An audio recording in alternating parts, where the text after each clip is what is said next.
अच्युतं केशवं कृष्णदामोदरं जानकीनायकं रामचन्द्रं भजे। कौन कहता है भगवान आते नहीं, हम मीरा के जैसे बुलाते नहीं, हम मीरा के जैसे बुलाते नहीं। कार्तिक मास महात्म सुनने वाले सभी भक्तों का आज की कथा में हार्दिक स्वागत है। भगवान श्री हरि विष्णु और माता लक्ष्मी की कृपा सदैव आप पर और आपके समस्त परिवार पर यूं ही बनी रहे। आज की वीडियो में हम कार्तिक मास की श्रृंखला को आगे बढ़ाते हुए हम 25वें अध्याय का श्रवण करेंगे। यूं तो भगवान श्री कृष्ण के कई नाम भी हैं और कई रूप भी हैं। कान्हा जी के भक्त अलग अलग स्वरूपों में भगवान श्री कृष्ण की पूजा आराधना करते हैं, उनसे प्रेम करते हैं। कोई श्याम कहता है तो कोई मोहन कहता है, कोई गिरधर कहता है तो कोई बंसीधर कहता है, तो कोई कान्हा कहता है और कोई कहता है ठाकुर जी। इस प्रकार से भक्त उन्हें अलग अलग स्वरूप में अलग अलग नामों से पुकारते हैं और उनसे प्रेम करते हैं, उनकी सेवा करते हैं। इन सभी नामों में से जो एक नाम बहुत प्रसिद्ध है और वो है लड्डू गोपाल, और भगवान श्री कृष्ण का यह लड्डू गोपाल का स्वरूप है। जो यह नाम है यह किसी के लिए भी अपरिचित नहीं है। कान्हा जी के भक्तों के घर में कान्हा जी के इसी स्वरूप में ज़्यादातर विराजमान रहते हैं। पर क्या आप जानते हैं कि भगवान कृष्ण का नाम लड्डू गोपाल कैसे पड़ा और क्यों पड़ा? तो चलिए आज की कथा में हम यह जानने का प्रयास करते हैं कि भगवान कृष्ण को लड्डू गोपाल कब से कहा जाने लगा और कैसे उनको यह नाम मिला। दरअसल यह कथा ब्रजभूमि की है, जब ब्रजभूमि में भगवान श्री कृष्ण के एक परम भक्त रहा करते थे। उनका नाम कुंभन दास था। कुंभन दास का एक पुत्र था रघुनंदन। कुंभन दास हर समय प्रभु श्री कृष्ण की भक्ति में ही लीन रहा करते थे और पूरे समय भगवान श्री कृष्ण की पूजा और सेवा किया करते थे। वे उन्हें छोड़कर कहीं नहीं जाते थे ताकि उनकी सेवा में कोई विघ्न ना हो। तो एक दिन वृंदावन से उनके लिए भागवत कथा करने का न्योता आया। पहले तो उन्होंने मना कर दिया, लेकिन लोगों के जोर देने पर वे कथा देने के लिए तैयार हो गए। उन्होंने सोचा कि भगवान की सेवा की तैयारी करके वे रोजाना कथा करके वापस लौट आएंगे, जिससे कि भगवान की सेवा का नियम भी नहीं छूटेगा। उन्होंने अपने पुत्र को समझा दिया कि वे भोग तैयार करके जा रहे हैं, तुम्हें बस समय पर ठाकुर जी को भोग लगा देना है। कुंभन दास ने अपने पुत्र रघुनंदन को समझाया और वे वहाँ से प्रस्थान कर दिए। अब जैसा उन्होंने कहा था रघुनंदन ने बिल्कुल वैसा ही किया। रघुनंदन ने भोजन की थाली ठाकुर जी के सामने रखी और सरल मन से आग्रह किया कि ठाकुर जी आ जाओ और भोग लगाओ। उसके बाल मन में यह छवि थी कि वे आकर अपने हाथों से भोजन करेंगे, जैसे हम सभी करते हैं। उसने बार बार ठाकुर जी से आग्रह किया, लेकिन भोजन तो वैसा का वैसा ही रखा रहा। अब रघुनंदन उदास हो गया। उसने रोते हुए पुकारा, ठाकुर जी आ जाओ और भोग लगा लो। ठाकुर जी ने एक बार बोलने पर भी भोग नहीं लगाया तो रघुनंदन और तेज तेज रोने लगा और जोर जोर से रोते हुए भगवान को आवाज़ देने लगा, ठाकुर जी आ जाओ भोग लगा लो, ठाकुर जी आ जाओ भोग लगा लो। भगवान श्री कृष्ण, जो कि भक्तों के अधीन ही रहते हैं, उसकी सरलता को देखकर प्रसन्न हो गए और प्रकट हो गए। ठाकुर जी ने एक बालक का रूप धारण किया और भोजन करने बैठ गए। यह दृश्य देखकर रघुनंदन से बहुत प्रसन्न हो गया। अब रात को जब कुंभन दास जी वापस आए तो उन्होंने आकर अपने बेटे से पूछा, तुमने ठाकुर जी को भोग लगाया था? रघुनंदन ने कहा, हाँ पिताजी, ठाकुर जी को भोग लगा दिया था। अब कुंभन दास जी ने प्रसाद मांगा तो पुत्र ने कहा कि ठाकुर जी ने तो सारा भोजन खा लिया। कुंभन दास जी ने सोचा कि बच्चे को भूख लगी होगी तो सारा भोजन इसने ही खा लिया होगा, लेकिन अब तो वह रोज का नियम सा ही हो गया। कुंभन दास जी रोज भोजन की थाली लगाकर जाते और रघुनंदन ठाकुर जी को भोग लगाता, और जब वे वापस आकर प्रसाद मांगते तो प्रसाद ही नहीं मिलता। वो कह ठाकुर जवाब में यही कहता कि ठाकुर जी ने सारा भोजन खा लिया। कुंभन दास जी को अब लगने लगा कि पुत्र झूठ बोलने लगा है। कुंभन दास ने एक दिन लड्डू बनाकर थाली में सजा दिए और छिपकर देखने लगे कि बच्चा क्या करता है। रघुनंदन ने रोज की तरह ठाकुर जी को पुकारा तो ठाकुर जी बालक के रूप में प्रकट हो गए और लड्डू खाने लगे। अब साक्षात भगवान श्री कृष्ण को अपने सामने प्रकट देखकर कुंभन दास जी से रहा नहीं गया। वे दौड़ते हुए और प्रभु के चरणों में गिरकर विनती करने लगे। उस समय ठाकुर जी के हाथ में एक लड्डू था और दूसरे हाथ वाला लड्डू मुख में जाने को ही था। वे जड़ को हो गए। इसके बाद से ही उनके इसी रूप की पूजा की जाती है और वे लड्डू गोपाल कहलाने लगे। प्रेम से बोलिए हम सबके प्यारे श्री लड्डू गोपाल जी की जय हो। यह कहानी अगर आपको पसंद आई हो तो इसको लाइक और वीडियो को शेयर अवश्य कीजिए। और अब हम सुनेंगे कार्तिक मास महात्म का 25वां अध्याय। तीर्थ व्रत और दान आदि के करने से समस्त पाप नष्ट हो जाते हैं, मगर प्रेती योनि में रहने वाले को इसका अधिकार नहीं है। परंतु तुम्हारे दुख को देखकर मैं अत्यंत दुखी हूँ और तुम्हारा दुख दूर किए बिना मुझे संतोष नहीं होता। तुम्हारे पाप बड़े भारी हैं, क्योंकि यह तीनों योनियाँ बहुत बड़े पाप करने वालों को ही प्राप्त होती हैं, और प्रेत योनि तो थोड़े से पुण्य से भी नष्ट नहीं हो सकती। लेकिन मैं तुम्हें इस योनि से अश्वमेध यज्ञ छुड़ाऊंगा। इसलिए मैंने जो कार्तिक का व्रत किया है उसका आधा पुण्य तुम्हें देता हूँ, क्योंकि यज्ञ, ध्यान, तीर्थ यह सब निश्चय ही कार्तिक के व्रत के पुण्य के समान नहीं है। नारद जी ने कहा, हे राजन, इतना कहकर धर्मदत्त ने उसको ओम नमो भगवते वासुदेवाय यह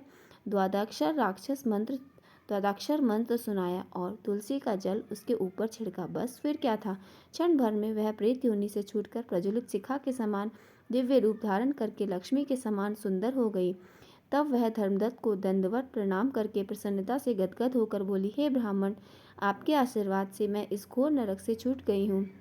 मुझे पाप सागर में डूबती हुई को आपके लिए नौका के समान थे, आपने मुझको तार दिया। नारद जी ने कहा, हे राजन, अभी कल्हा इस प्रकार कह ही रही थी कि वहाँ पर विष्णुगण एक दैदीप्यमान विमान लेकर आ गए। विमान के द्वार पर अप्सराएं और गण बैठे हुए थे। धर्मदत्त ने उन सबको देखकर दंडवत प्रणाम किया।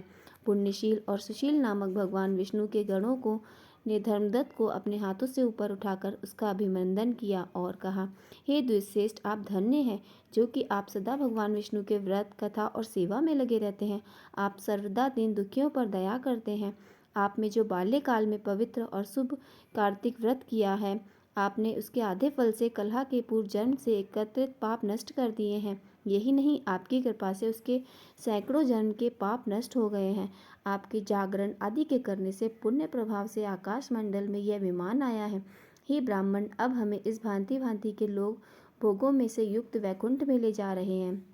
आपके दान पुण्य के प्रभाव से, कार्तिक व्रत या तुलसी पूजा के प्रभाव से यह अब भगवान विष्णु के निकट रहेगी।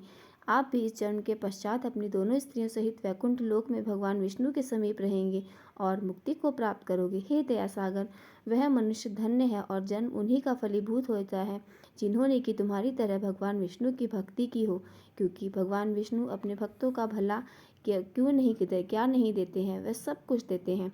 जिन्होंने प्राचीन काल में उत्तानपाद के पुत्र को ध्रुव स्थान में पहुंचाया, जिसके स्मरण मात्र से प्राणियों की सदगति हो जाती है। प्राचीन काल में भगवान विष्णु केवल अपने नाम के स्मरण से ही ग्रह के द्वारा पकड़े गए हाथी को हस्ती योनि से मुक्त करके जय नाम देकर अपना पार्षद बना लिया। तुमने उसी विष्णु की सेवा की है, इसी से तुम अपनी दोनों स्त्रियों सहित 1000 वर्षों तक विष्णु भगवान के समीप निवास करा करोगे।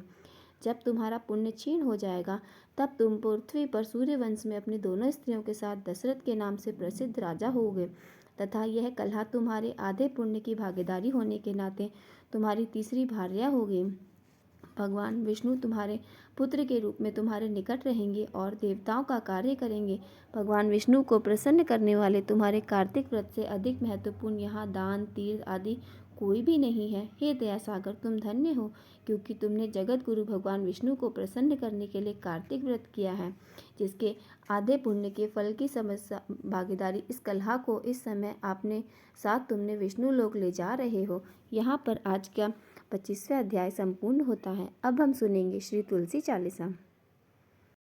श्री तुलसी महारानी करु विनय सिर नाय, जो मम हो संकट विकट दीजे मात नशाय। नमो नमो तुलसी महारानी, महिमा अमित न जाय बखानी। दियो विष्णु तुमको सन्माना, जग में छायो सुयस महाना। विष्णु प्रिया जय जयति भवानी, तिहों लोक की हो सुख खानी। भगवत पूजा कर जो कोई, बिना तुम्हारे सफल न होय।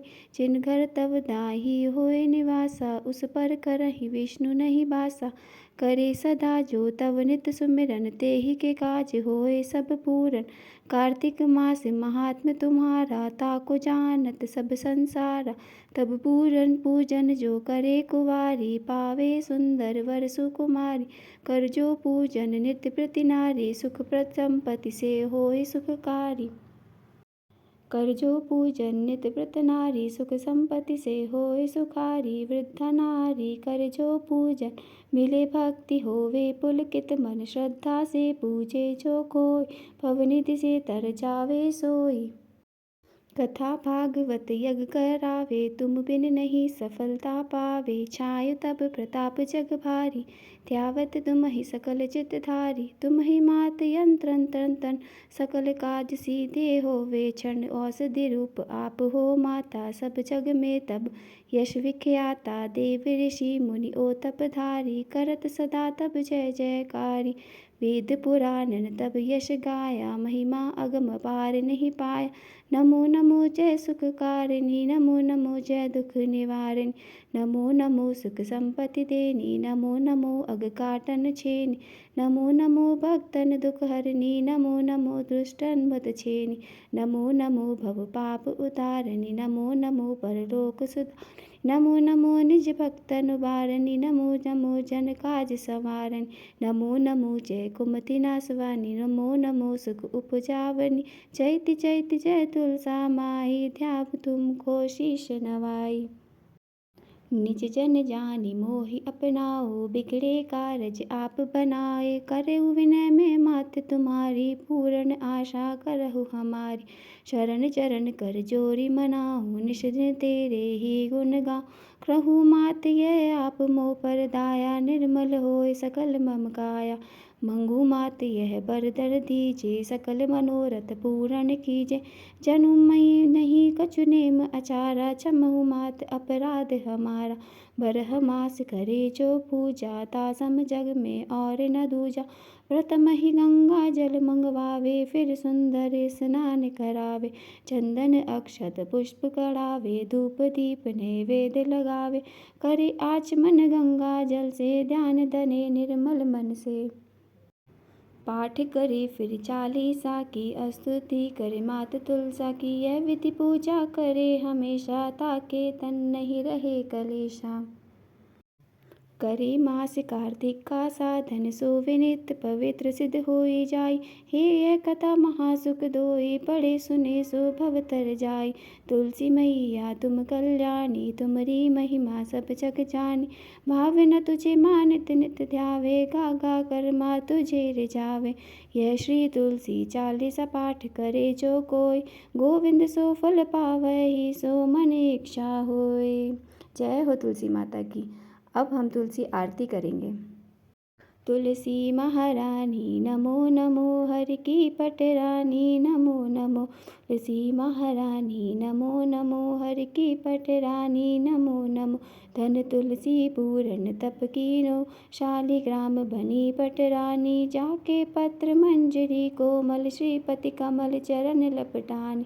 तुलसी महारानी नमो नमो, हर की पटरानी नमो नमो। धूप दीप नवेद्य आरती, पुष्पन की वर्षा बरसानी। 56 भोग 34 व्यंजन, बिन तुलसी हरि एक न मानी। तुलसी महारानी नमो नमो, की पटरानी नमो नमो। सभी सखी मैया तेरो जश गावे, भक्ति दान दीजे महारानी नमो नमो। तुलसी महारानी, तुलसी महारानी नमो नमो। तुलसी महारानी नमो नमो, हरि की पटरानी नमो नमो। प्रेम से बोलिए तुलसी माता की जय। कार्तिक के ठाकुर राई दामोदर की जय।